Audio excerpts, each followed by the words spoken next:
If you define yourself as somebody who is really conservative, you're not going to be crazy and act nuts unless you're really drunk or something, and then you could say it's the alcohol, when it's really just you finally getting permission to be yourself. The alcohol is your excuse. If you're a really crazy person, you act crazy, outrageous, playful. You don't act conservative because that's not who you are. Very often people say, well, I can't do that. I'm not that kind of person. And I always say to people, really, when did you define yourself? I mean, really, how many years ago did you come up with what you could and couldn't do in your life? How many years ago? Overcoming the negative conversation, that inner dialogue that's going on all the time, even when you don't want it to be there. You can't stop yourself right now from thinking. You can't do it. It's going on. I'd like to ask you to take a look at any place you've got a limitation and ask yourself, when did I decide to accept that limitation? And you may not even see it as a limitation. You might see it as just that's who I am. But so often in our lives, we've adapted to be a certain way so that we don't fail or so that people will like us or respect us, but it's not necessarily who we are. And so learning how to empower yourself, part of doing that is standing up to yourself. You've got to stand up inside yourself sometimes and say, shut up! So the question is, I said, what if every time the train comes, we train ourselves to celebrate, to feel good, to enjoy? I said, so here's what I'm going to ask you to do. Every time we're trained, I don't care if you're in the middle of the most important conversation of your life. I don't care if we're doing something what you think is so important. I don't care if you're tired. I don't care if all the books are on your chair. I want you to instantly just drop everything, and I want you to jump and start to celebrate like a little kid, like it's the greatest gift of your life. And then we're going to end with a whoa clap, and then we're going to laugh hysterically into our chair. And if you can't laugh, I want you to fake laugh into your chair. Because most of you know, if you fake laugh, what starts to happen? Real laughter comes, right? How many of you have a situation, either at home or in your work environment, where there's some unfinished business? Where there's a situation with a person or a situation that you need to handle, and it's stressful inside when you think about it, so you try not to think about it and do other stuff. But it's got to be handled, and you've not handled it. How many got an area where there's some suffering like that? Raise your hand nice and high. Let me see. Virtually everybody. Good. Think of that situation that really bugs you, and really think about how it really feels if you really let yourself focus on it. And feel what that suffering would be like. And I want you to pick something that on a scale from 0 to 10, where 10 is total suffer and 0 is no suffering at all, that's in the 8 or above range at least. 7, 8, 9, 10. Don't pick a little one because you won't notice in this quick moment enough for you to feel. I want you to feel the difference. How many got something that needs to be handled, you've not resolved it, you're either pissed off or you feel hurt, or you feel worried, or you're concerned, and you've not handled it, and you put it off, and it needs to be handled? Raise your hand if you got, and the pain of it is, if you focus on it, is 7, 8, 9, or 10. Let me see your hands. Awesome. Here's what I want to show you. A group of scientists discovered something about 20 years ago that's amazing. So here's what we found. Research has been done on how we get stressed, and there's something interesting they discovered. When you're born, your heart starts to beat. That's birth. That's when you're alive. I don't mean born outside, I mean inside the womb. There's no brain when your heart starts to beat. What makes your heart beat? It has its own intelligence, and it affects your brain, it affects your life, it affects everything. When we get in our head, we're dead. We overanalyze, we look at things, we get stressed out, but in our heart, we know the answer. So these researchers they were nominated for a Nobel Prize because they found that if you focus on your heart, you put your hands on your heart. Let's go ahead and do it. Put your hands on your heart. In fact, if you would you stand up? I think it'll get more of your body engaged. You've been sitting so long. Shake your body out just for a second here, just for a second. If you're at home, do the same, right? All right, now, put both your hands on your heart. Breathe deep inside your heart, meaning close your eyes if you would, and feel your hands touching your heart. Feel the power of your heart. And what we're gonna do is for 2 minutes, we're just gonna get grateful. Remember earlier I said, the two emotions that mess us up are anger and fear. They mess up your relationships, they mess up your financial decisions, they mess up career stuff, they mess up things with our kids. But when you're grateful, you can't be angry. When you're grateful, you can't be fearful. So we're going to spend 2 minutes of gratitude, but we're going to focus on our heart because research shows wherever focus goes, energy flows. And when you focus on the heart, it changes literally how your brain functions. I could show you an image of when you're frustrated and you'll see EEGs, EKGs. That's the electrical power in your brain and your heart. And they're jagged and they're all over. We'll probably put it on the screen when they cut this. But if you breathe in your heart for 2 minutes, focusing on 3 things you're grateful for, they literally become in sync. They round and they're one.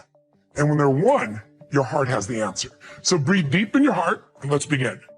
As you breathe deep in your heart, feel the power of your heart. Feel the strength of your heart. Feel the beauty of your heart. What are you proud your heart has guided you to do in this life? Or to give, or to enjoy, or to love.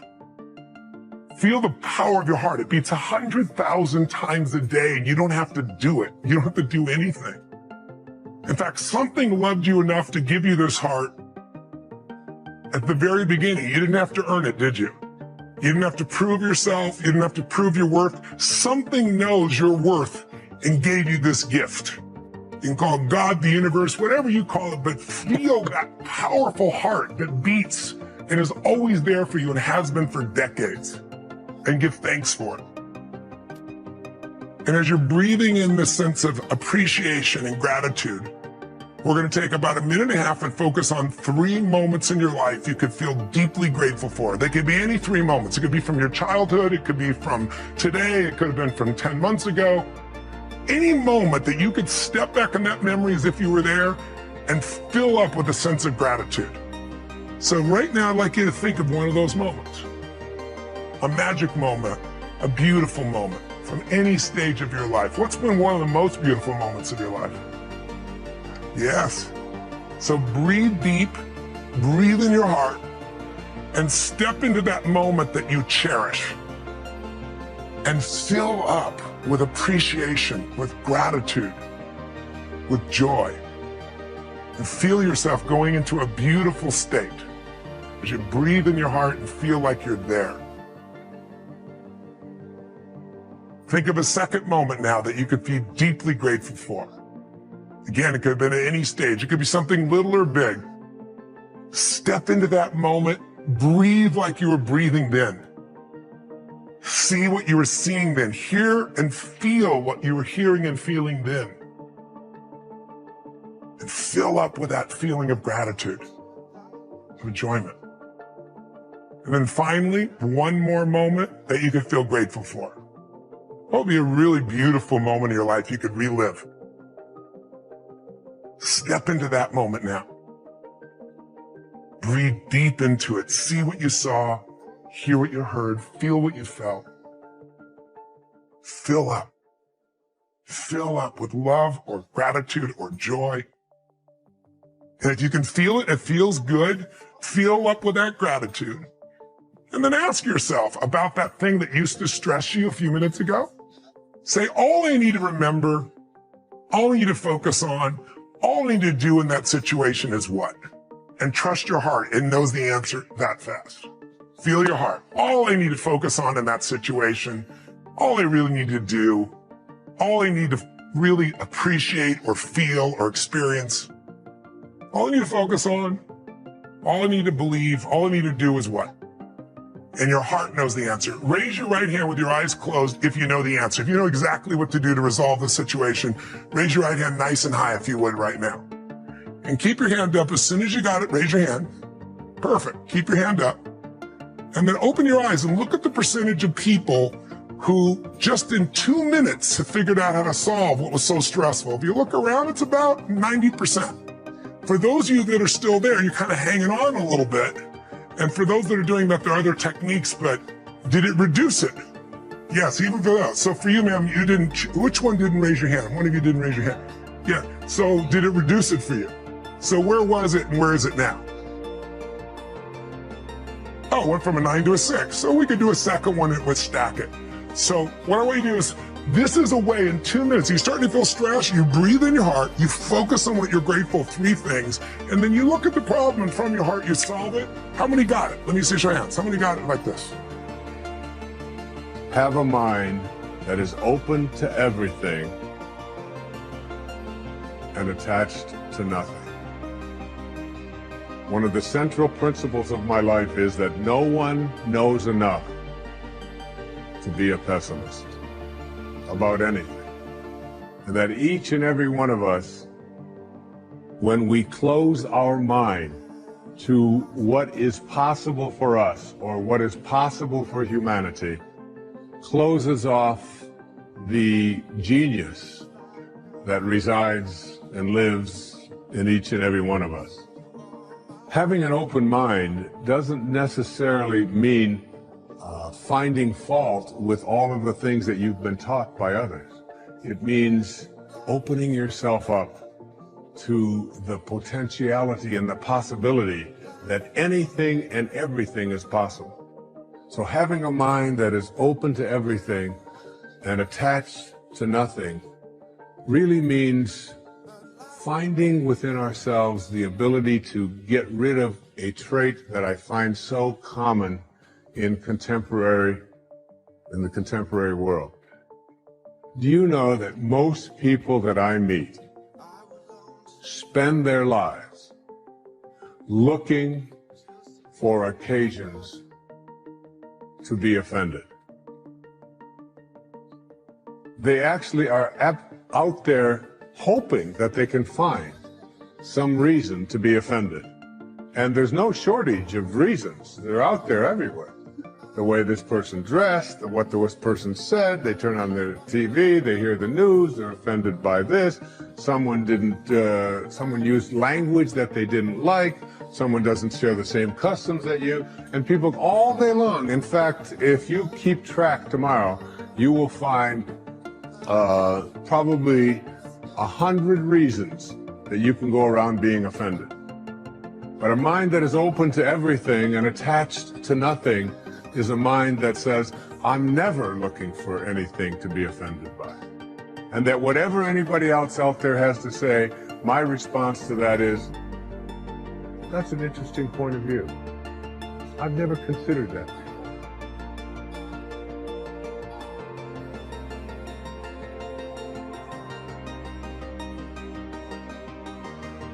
Hi, welcome back to Mind Control, where we inspire and motivate you. Hope you enjoy the video. Oh my gosh, I lost my job. Oh my gosh, inflation. Oh my gosh, I came from a poor family. Dude, quit being a victim. Man, shit, you got to be sick of it. I know I am. And when you act like a victim, what's going to happen is the world is going to say, hey, there's a victim. Treat them like a victim. If you act weak, people are going to treat you like you're weak. If you act like you don't deserve it, nobody's going to give you anything because they're going to think, why give it to him? He doesn't deserve anything. Okay? So look, if you want to be treated like you're in power in your life, like you're successful in your life, like you're going to be wealthy in your life, like you have confidence, then you got to act like that. First thing I got to do is act in a way, in a manner in which people actually want to like treat me the way I'm acting. So some of you like, oh, that guy over there is arrogant. No, that guy over there is confident. That guy's winning, okay? The one thing about a guy that acts arrogant is people don't treat him like a victim. People who walk around, oh, woe is me, oh, woe is me, oh, woe is me. I'm an alcoholic, I'm a drug addict, I'm a little bitch victim. Dude, the whole world's gonna treat you like a little bitch victim, okay? That's my grand rant. Don't be a little bitch. What you're going through right now is a discovery moment. It is a discovery moment.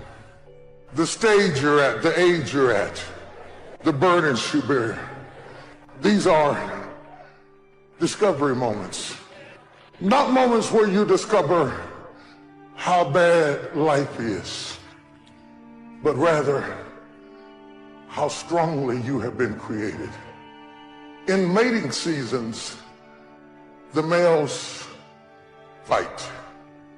The younger male lions fight for the right to breed with the lioness. It's God's way of not allowing weakness to reproduce. The fight is designed to kill the weak parts of the herd so that they do not reproduce their weakness.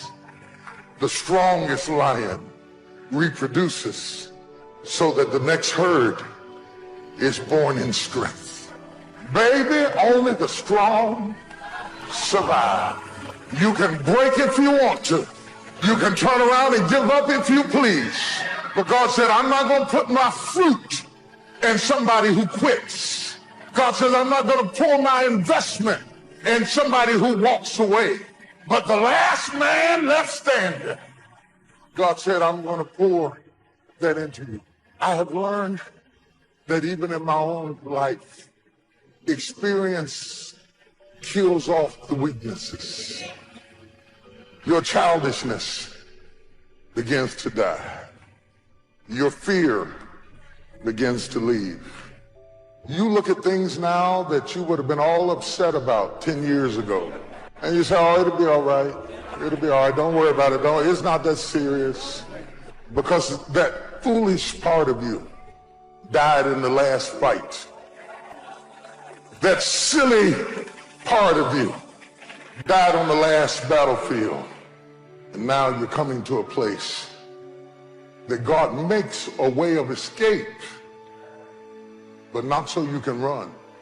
He says, I'll make a way of escape that you may be able to bear it. People who gossip, people who spend their lives curious about other people, do it at the expense of never discovering who you are. And the reason you're so interested in who somebody else is because you have not invested enough in discovering who you are. This is a moment of discovery for you to find out who you are and what you are made of. Don't let your life be that you give more to others than you do to yourself. It's not that our troubles are so different. Life is life. Falls on the just and the unjust. Our pains are quite similar. It's our solutions that are different. It's not what happens that determines the major part of your future. It's not what happens. What happens, happens to us all. The key is what you do about it. It's not what happens, it's what you do about it. You will start that process of change. Do something different the next 90 days than you did the last 90 days. Like picking up the books to read. Do something different, like the new health disciplines. Relationship with your family, whatever it is, doesn't matter how small it is. If you'll start doing different things with the same circumstances, since we cannot change the circumstances, but we can change ourselves. We can change what we do. A few little simple principles here. Once you understand these, it starts to explain so much. Taking responsibility instead of putting it off on someone else. That transition sometimes is a challenging mission. You don't have to change what's outside. All you've got to change is what's inside. Don't wish it was easier. Wish you were better. Don't wish for less problems. Wish for more skills. Most people underestimate what time can do when backed up with massive activity. Right as I'm speaking to you, I'm looking out at the ocean right now, and there's a massive rock formation, and you can see the rivets in the rocks. And what caused those rivets in the rocks was compound pounding of the ocean hitting that rock over and over and over again. And over time, that ocean breaks the rock down over time, where you can see the breakdown in a rock that water does hitting it. Think about that over time. Not one time when the water hits it, not 2 times, not 5 times. When you add up years and years and years of that water hitting the rock, it breaks it down. And that's like getting through to your dream. You have to be like that water hitting the rock I'm staring at right now, that over time, that compound pounding breaks down the barriers, breaks down the obstacles, breaks down anything in your way of getting to your dream. And here's the crazy thing about most people. They will give up on their dream before the compounding has been allowed to kick in. So they'll work at it and they'll work at it and they'll work at it and they don't see the breakthrough. But what they don't understand is that rock was getting ready to break if you just keep pounding against it. But because most people don't see the evidence, see, if you watch that water hit that rock over one day, you're going to see no difference. Maybe even 5 years. But you have the compound pounding of every wave hitting that rock over and over again. There's an inevitability to the breakdown of the rock. That's true of your goals and dreams as well. There's an inevitability to success. It's not a matter of if, it's a matter of when we adopt one more, when we adopt compound pounding. Do you know the kind of confidence you begin to have when you just accept in your life that I am going to be relentless, I'm always going to do extra, and you accept the fact that all things break down over time. All the barriers will go away, all the obstacles will go away, everything in your way will go away if you keep after it over an extended period of time. Most people overestimate what they can do in a year. They do. They set up goals for a year and they overestimate where they're going to get to. And they dramatically underestimate what they can do in a decade. And the reason for that is most people don't understand the power of compound pounding. So I want you to accept today that you're going to be relentless, that you're going to keep coming, that you're like a dripping faucet. Other people are going to get slowed down. Other people are going to take a break. Other people are going to flinch. Other people are going to cool it. Other people are going to believe they've made it. Or maybe some people are going to believe they can't make it. But you're going to be relentless. You're going to be repetitious. You may not be the fastest. You may not be the smartest. You may not be the strongest. You may not be the most beautiful. You may not have the most articulate thoughts and ideas in the world. But what you got is compound pounding. What you got is one more. And when they get weak, you just keep company. When they flinch, you blow their doors off. That's how you win in life, is you keep getting after it and keep getting after it until the job gets done. You show me somebody who can succeed. So a lot of people can be excited for a day. They can be excited for a month. Some people can be excited for a year or 2 or 3 years. But the winners, they stay excited as long as it takes to get the job done. They keep after it until the job gets done. They never stop. They're always after it. And that's where their strength comes from. That's where their confidence comes from, is knowing their capacity to keep coming at you, and that all your competition's going to get weak. They're going to get tired. They're going to surrender. They're going to give in. They're going to think they made it. They're going to take a break. They're going to cool it. And you just keep coming. It's just nature. Just like the nature of the ocean against that rock, it's just nature that you run down your dream, that you knock down your dream. I want you to buy into the fact of an inevitability of you winning, that it's inevitable, that it might not be a year or 2 years or 3 years, but you're going to stay excited and you're going to keep doing one more until the job gets done. See, I accepted a long time ago I wasn't the smartest, the best looking, the fast enough, with the best background, the most connections. I didn't have any of those things. What I could control was my work ethic. If you think that I have a little bit of success in my life, I can tell you what I attribute it to. Yes, self-confidence. Yes, mindset, visualization, goals. When you get to winning, for me, it's come down to maxing out. And what maxing out means is you do one more at least than you think you're capable of. So when you're done, whatever you're doing, whether it's at the gym or phone calls or meetings or in sports, one more shot, one more throw, one more swing of the golf club or the baseball bat, the separator is for the winners, they do one more. And so I want your mantra going forward to be one more. Today's message is very simple. You can win. You should win, and you will win.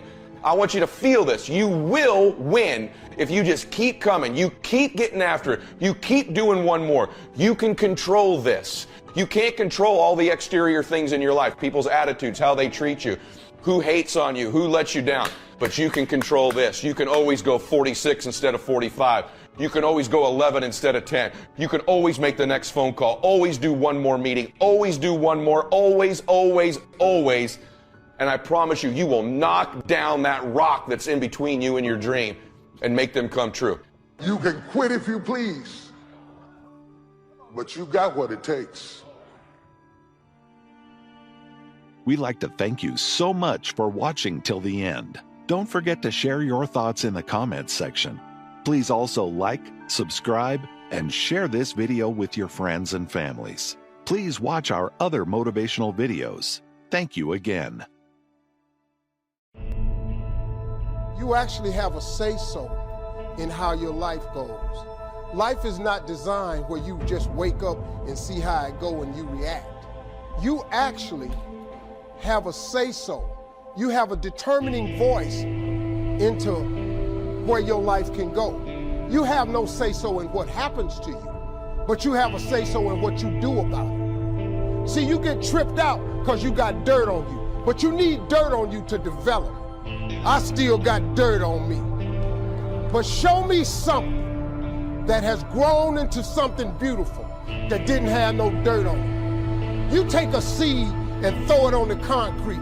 Don't put no dirt on it and watch what happens. Because dirt ain't just dirt. Dirt is fertilizer. Dirt is nutrients. Dirt gives you the strength for your seed to push through. Everything you see that's beautiful starts out as a seed, but that seed got to get dirt on it. See, you get mad when haters come your way. You get mad because you get a setback. That's just dirt.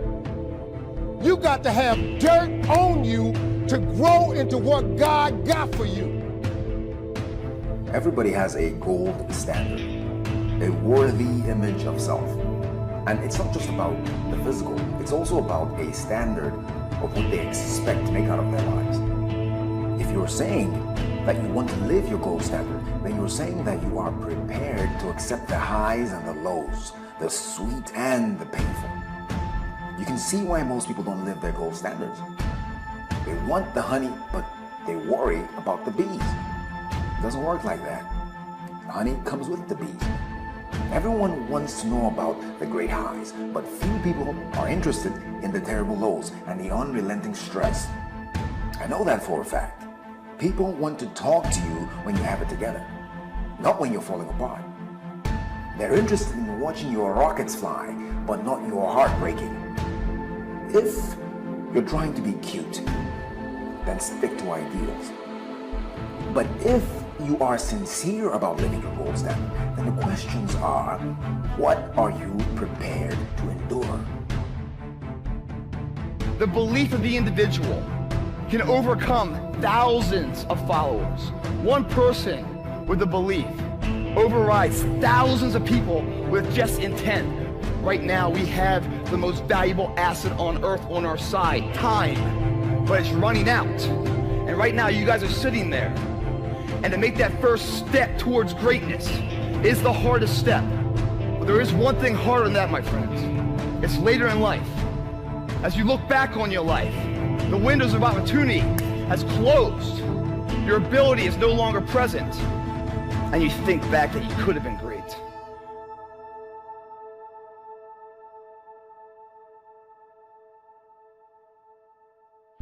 There was a man who was an efficient builder. He had worked for years in a large company and had reached the age of retirement. His employer asked him to build one more house. It was to be his last commission. The builder took the job, but his heart was not involved. He used inferior materials, and he failed to see the many things that should have been clear to him had he shown even his normal interest in his work. When the house was eventually finished, his employer came to him and said, "The house is yours. Here's the key. It's a present from me." The builder immediately regretted that he had not used the best materials and engaged the most capable workers. If only he had known that the house was for him. It's hard to put the effort in to create greatness, but it's a lot harder to accept the reality that you could have been great. The moment that you commit yourself, then all unforeseen incidents, people, things that can happen that are positive begin to come your way. And basically the whole thought was the fact that nothing comes to you until you commit yourself. Who are you? Who do you want to be? What are you doing about it? Ask yourself those questions and be honest with the answers. Don't lie. And then go do something about it. Here's what I want you to look at. There are winners, there are losers, and there are people who have not discovered how to win. And all they need is some coaching. All they need is some help and assistance, just a little support. Maybe you've already given up, and maybe you just need a little fire, a little encouragement to get back in the game again. I have been working my whole life. And what I didn't understand, by being determined to chase something, by being committed to it, and what commitment is staying true to what you said you were going to do long after the mood that you have set it in has left. You see, people think commitment is saying, yes, I'll do it on the days when it feels good. But I have been committed to everything that I ever started in my life, and I never stopped and I never quit it. And so by being committed to everything that I started, I finished it. It built a certain type of spirit. It built a certain type of mentality. It built a certain type of individual. And so now I couldn't quit even if I wanted to. I couldn't lay in the bed even if I wanted to. I couldn't stop even if I wanted to. I had too much sweat equity in my life and everything that I was doing. There's a difference between a winner and a champion. You can win and have a bad attitude. You cannot be a champion and have a bad attitude. You can win with a great coach. You cannot be a champion with just a great coach. Champions are focused on the goal. They don't have time to be doing stuff that's not going to help them toward the goal. You are a champion. Think like one. It's possible. I'm blessed and highly favored. I've got a lot going for me. I got some good stuff in me. And it's possible that I can bring my greatness out here in the universe. That I can do what I want to do. It's possible I can bounce back from adversity and reinvent my life. It's possible, regardless of where I am, that things can get better for me. Without commitment, you'll never start. But more importantly, without consistency, you'll never finish. It's not easy. If it were easy, there'd be no Denzel Washington. So, keep working, keep striving, never give up, fall down 7 times, get up 8. Ease is a greater threat to progress than hardship.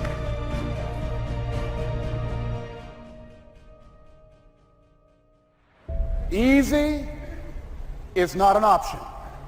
Life is hard. Step toward it. Don't try and duck it like most people do. See, most people want it easy. See, easy come, easy what? Easy go. See, but when you go at what you're going to deal with and you deal with the difficulties of it, when you handle those hard things close at hand, making those hard decisions right now that you don't want to make, and I'm saying to you, whatever you got to do, do it, because if you don't, life is going to whoop you until you surrender. At some point, everything's going to go south on you. Everything's going to go south, and you're going to say, this is it. This is how I end. Now, you can either accept that, or you can get to work. That's all it is. You just begin. You do the math. You solve one problem, and you solve the next one. We all fear rejection. We all fear coming up short. We all fear being obsolete. We all fear looking ignorant. We all fear looking stupid. And the fear of looking stupid is the stupidest thing that you could ever let keep you from taking a step in your life. But we do it all the time and blame the barrier. And I would have, and I should have, and I could have. But I got blocked. I got blocked. I was on my way. I got blocked. I was on my way. I lost my job. I was about to do it. I got blocked. Have you ever been blocked? If you hadn't been blocked, that's because you're not going anywhere. If you hadn't been blocked, that's because you're still in neutral. But if you're ever going to go somewhere that you've never been before and do something you've never done before, prepare for the blockers. And don't act surprised when they hit you. Because I understood my existence wasn't about me. I went from me to we a long time ago. I understood the process is more important than the product. It wasn't about the outcome for me. Whether I made it to the NFL or not, that was inconsequential. inconsequential in God's plan for my life, but I was going to fall in love with that process because I understood by falling in love with that process, it was going to turn me into a machine. You see, a lot of people need things to get motivated.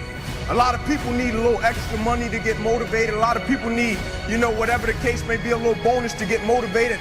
I don't need anything but breath in my body and life. You can win the war you're in with the weapon that you have. I'm not next, I'm now. And the only thing I need for what's next is to learn how to use what I got now. Because when you start looking at giving your best at all times, that's not easy. But when you are committing yourself to doing something, those are the standards that you set for yourself because that's who you are. If you're working on a job where you're miserable, they're not paying you what you're worth, and you're dissatisfied. If you've decided to continue to take a paycheck, you owe it to yourself to give it your best effort. If you get in the habit of being mediocre or doing just enough to get by, you're not hurting anybody but you. You're cheating you. Live each day with integrity. Don't try and get over in life. Don't try and cheat. See, a lot of people like to try and cheat. Don't try and cheat. Say, well, you know, this little bit won't count. Everything counts. Be strong. Be very courageous. Be strong. And there are those of you who are allowing a circumstance or a situation to change you from who you are. But I need you to rise. Rise above your current circumstance. Rise. Rise. Rise above everything that's going on around you. Rise. Like I need you to get to a point that while you are in the midst of it, you are not experiencing it like everybody else is experiencing it. I want people to look at you like you crazy because the way you are experiencing it, the way you are going through it, come on, the way you are going through it, the way you are experiencing it, the way that you're dealing with it, people don't think you crazy. Why? Because like a plane, you rise. You are rising above all of the stuff.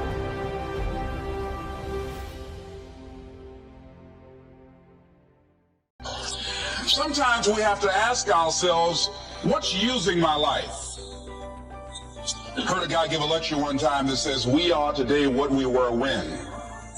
And he was talking about the fact that we, to a great extent, behave, think, react because of some previous experience that we've had.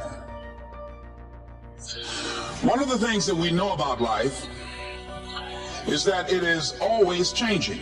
Sometimes you're up, sometimes you're down.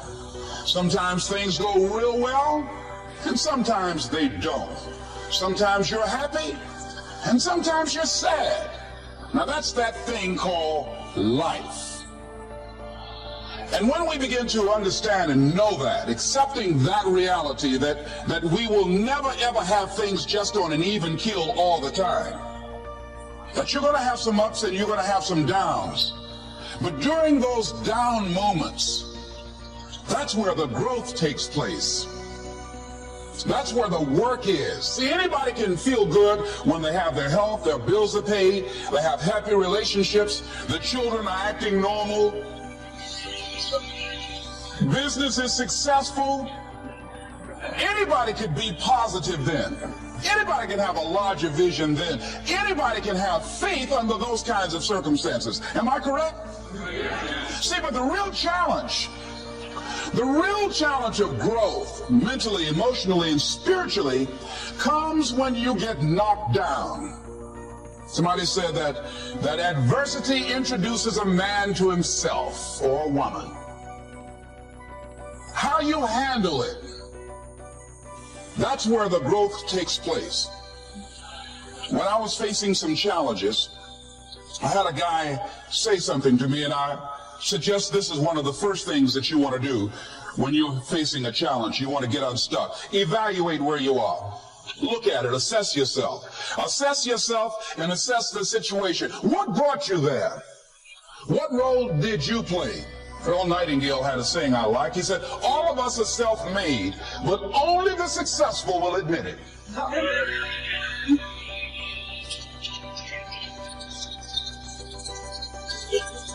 What has brought you to this point?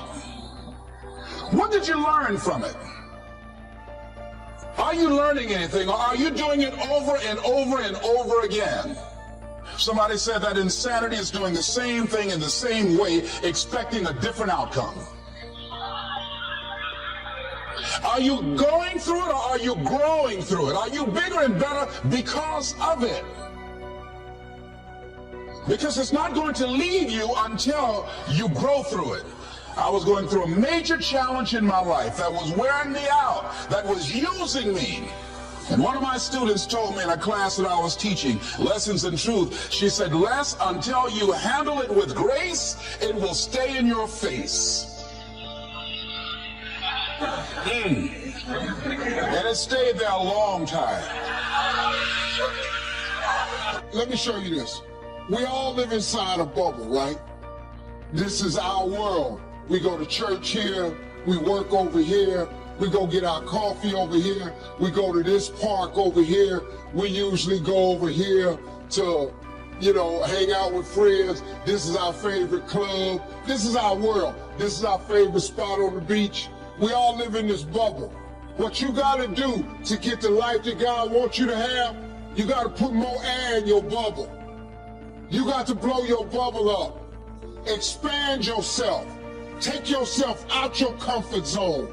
Do not live in your bubble. Put some more air in your bubble. If you stay in your comfort zone, that's where you will fail. You will fail in your comfort zone. Success is not a comfortable procedure. It is a very uncomfortable thing to attempt. So you got to get comfortable being uncomfortable if you ever want to be successful.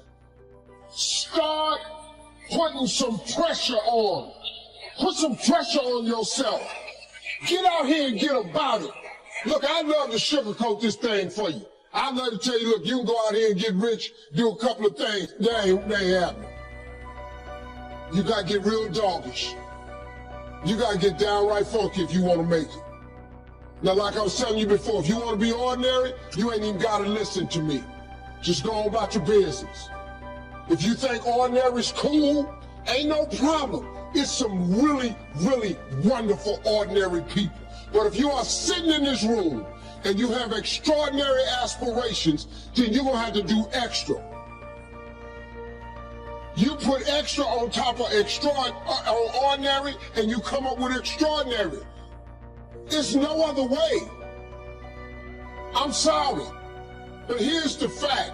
All of you have extraordinary capabilities. All of you. You have to decide if you're willing to do the things to put you in that category.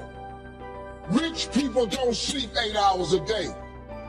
That's a third of your life. It ain't even 24 hours in a day. You cannot be sleep 8 hours a day. You can't live in LA and wake up at 8 o'clock in the morning. It's 11 o'clock on the East Coast. The stock market been open 2 hours. They already making decisions about your life, and your ass was asleep. The Bible says, he who loves to sleep and the folding of hands, poverty will set upon you like a thief in the night. He who loves to sleep and the folding of hands, poverty will set upon you like a thief in the night. I'm gonna ask you one question, I'm gonna go. How many of you in here know somebody who loves to sleep? Who knows somebody that loves to sleep? Let me ask you something. Ain't they Pope? You don't have to force yourself or motivate yourself to think negatively, to be depressed, to hate somebody, to want revenge, to want to get back at somebody, to beat yourself up over the head, to feel loaded with guilt. You don't have to make any effort to do that. Your mind is on automatic. It will do that by itself. But if you want to begin to move into your own personal greatness, if you want to begin to really enjoy a happy, successful, healthy life, you've got to be willing to go against the tide. You've got to be willing to harness your will and say, in spite of this, I'm in control here. I'm not going to let this get me down. I'm not going to let this destroy me. I'm coming back. And I'll be stronger and better because of it. You have got to make a declaration. This is what you stand for. You're standing up for your dreams. You're standing up for peace of mind. You're standing up for health. You want it, and you're going to go all out to have it. It's not going to be easy. When you want to change, it's not easy. If it were in fact easy, everybody would do it. But if you're serious, you'll go all out. So yes, I'm going to turn this situation around. I'm not going to sit back and moan and cry over what happened and what went wrong and who did what. I'm going to do something about this situation. The next thing that is important is that expect things to get better for you, because they are. See, life is cyclic. You're not, whatever experience you're having right now, it has not come to stay. It has come to pass. Not to stay, just to pass. It's just going through. The biggest challenge is to know what's happening. This is a part of this thing we call life. This too shall pass. And maintaining perspective, putting it in perspective. See, a lot of us, because of our limited vision of ourselves, a lot of us who begin to focus on problems and enable them to overwhelm us, we begin to think that we have no options. We begin to believe that there's no way out. Repeat after me, there's always a way. Where there's a will, there's a way. Shake somebody's hand on your right or left and say, I'm unstoppable. Make those kind of declarations to yourself. I'm unstoppable. This will not get me down. And if I get knocked down, I'm going to be like Leo Pascal. You said you're going to have some low moments in life, but when you do, you will have high lows. When you work on yourself. What are some of those things that you can do during this period of time? Go for walks. Do some things for you. Just go for a stroll so you can engage in some reflective thinking on life, on yourself, looking and enjoying the universe, smelling the roses along the way. Listen to upbeat music, music that inspires you. I have oldie but goodies. I have strategies that I engage in to recharge my batteries. I'm preparing for that because I know things are going to happen that I cannot anticipate. A very good friend of mine died the other day. I had a program for myself. I have books that I read that inspire me, tapes that I listen to that fire me up. Because you're going to have sometimes low moments when you won't want to get out of bed. You just want to stay there. At times you won't want to come out the house. At times you'll be feeling bad and don't know why. What's wrong? I don't know. Just leave me alone. Why did that happen? I don't know. It's called life.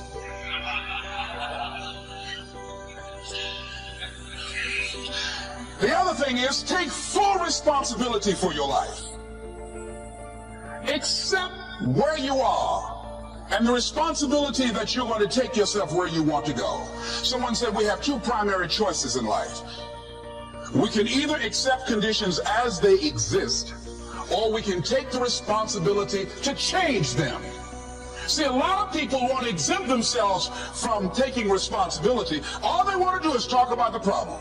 Every time you see them, they'll tell you their story over and over and over and over again. No. You want to take responsibility for your life. I got me here, I can get me out of this. And I'm getting out. I'm not going to be a volunteer victim. You're in the process of reinventing your life. Write a description of the kind of person that you want to be. What are the things that you must overcome? What qualities about your personality you know that you're going to have to change because those particular characteristics are liabilities to you? What are your assets? What are your strong points?